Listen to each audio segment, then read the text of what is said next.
DUPR does not reward highlights. It rewards good habits. In this video, I'm going to share my uncensored thoughts on DUPR for amateur players. The pros, the limitations, and why I still think DUPR is a great tool to directionally understand your pickleball rating. Pro number one, DUPR will get your rating right over time, even with very high reliability. If you log enough matches, it will get your rating correct. If you are a 3-5 player and you're consistently beating 3.8s, 3.9s, 4.0s and above, your rating will catch up. Even if it might take time because of reliability, it will catch up. Pro number two, you have the opportunity to prove you are better than your current DUPR rating. Let's say your current rating is a 3.5, you really think you're closer to a 4.0. You can enter a 4.0 tournament where you're playing players who are much likely 3.8 and above, and if you consistently beat them, your rating will inch up closer to 4.0. Even with high reliability, as I mentioned, if you're consistently beating teams that are better than you, your rating will improve. Pro number three, speaking of reliability, it protects the downside when you lose big. I was about a 3-4 and my opponents were a 3-5, and as I'm showing on the screen here, we lost 11-1, and I only lost 0.03 DUPR, which if you're a reliable player, that seems like a lot, but when you zoom out and you look at your actual rating, it really wasn't that much. I was around a 3.4 when I started, and after this match, I went down to a 3.37. Around 3.37 up, you're still at 3.4. So reliability definitely protects the downside of big losses. On the flip side, if you are not reliable and you lose a match, you perform below expectation, your rating can go down significantly. This one match, as shown on screen, that I played here in a tournament against a 3.8 who was not fully reliable, he lost about 0.1 in this 11-2 loss because his team was rated higher than mine, which that's pretty significant in DUPR. Pro number four, DUPR reminds you that every point matters. I remember there was a match where I was down 10-0. It was in a tournament. It was not looking good. And we ended up only losing the match 11-5. Now, in the grand scheme of things, that might not sound like too big of a deal. We still lost the match. What's the point? DUPR hurts you significantly less if you lose 11-6 than if you lose 11-0. Every point matters. It's just a great mentality in general. Even if you're down, fight for every point, and the DUPR rating reinforces that.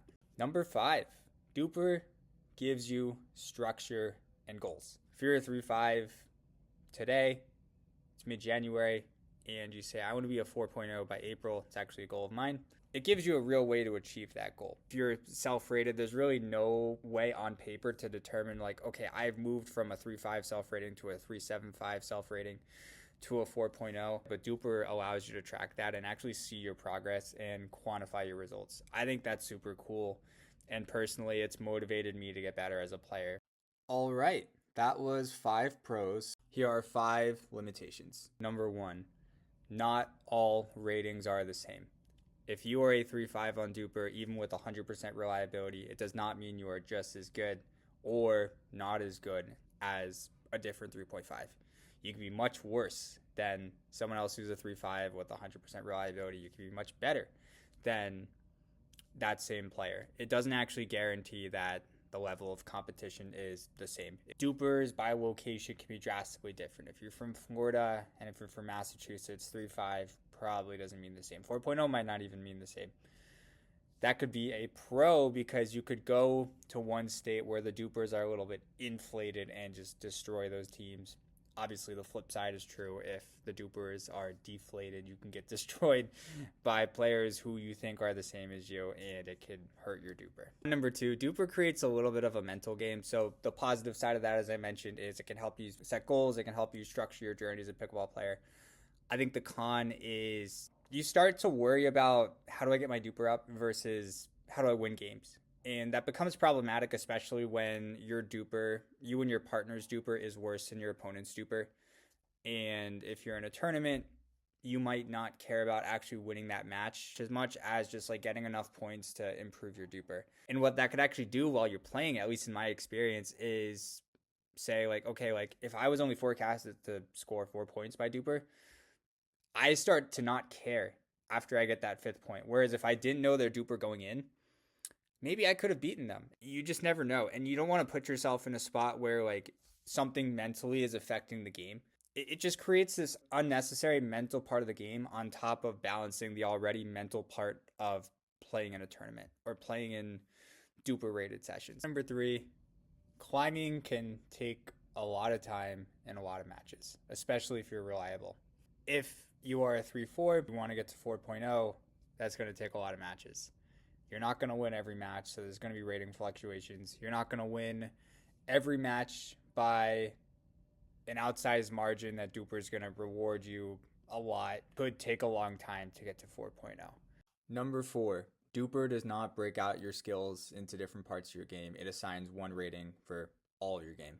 Now, I want to clarify here before getting into this further. I'm talking about DUPR's core product where matches are uploaded and it computes a rating. Looking for more granular match insights, like how you're doing on offense, how you're doing on defense, DUPR and PickleVision AI just announced a brand new partnership, and I'm happy to break that down in another video. But that should give more insights on specific parts of your game and more of like a coaching and analytics angle. DUPR does not give you extra points for great defense, great offense, ATPs, earnings. It really just accounts for how many points you scored, how many points you let up, and how that performed versus what DUPR expected you to do. You make these crazy plays. You hit a great earning, you hit a great ATP, your serves look good, your counters are good, your defense is good. DUPR, again, on its core platform that just computes the ratings based off of matches, does not account for that.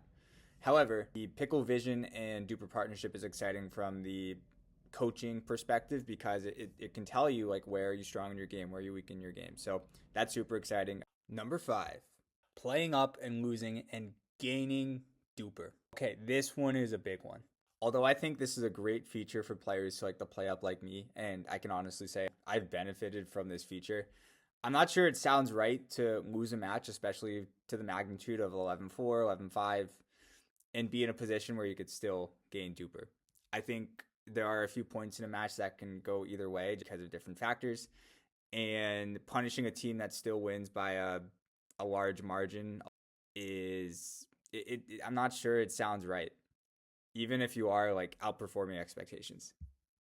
I played in a 3-5 tournament with my partner. We were around 3-2s at the time, and we played this 4.0 team, and we lost 11-4. It was a very fun match, just playing up. It's fun to play with people who are better than you, and those guys were very good. But we lost 11-4, and we gained DUPR. Now, if you zoom out, you lost a match, and you actually lost pretty badly. Like 11-4 is a sizable margin. How could you gain DUPR? And that is because of DUPR's performance versus expectations algorithm, where I think we were not expected to score more than 3 points. So because we scored 4, DUPR saw that as a massive win for us, just given the rating discrepancy. The flip side of that argument is you kind of kept up with them. Not really, but better than we thought you were going to, so you should gain. This one's a controversy. Okay. Here are my final thoughts and why I think DUPR is still a great way to directionally understand a player's skill. DUPR rewards good habits, and good habits make you a better player. If you're a player who can play under pressure, be consistent, understand what shots to take, what shots not to take, how to beat different kinds of players, how to adapt to different players who you've never seen before, and how to just stick with it and overall not get discouraged by the score, I think you're going to see success on DUPR. DUPR captures the end result.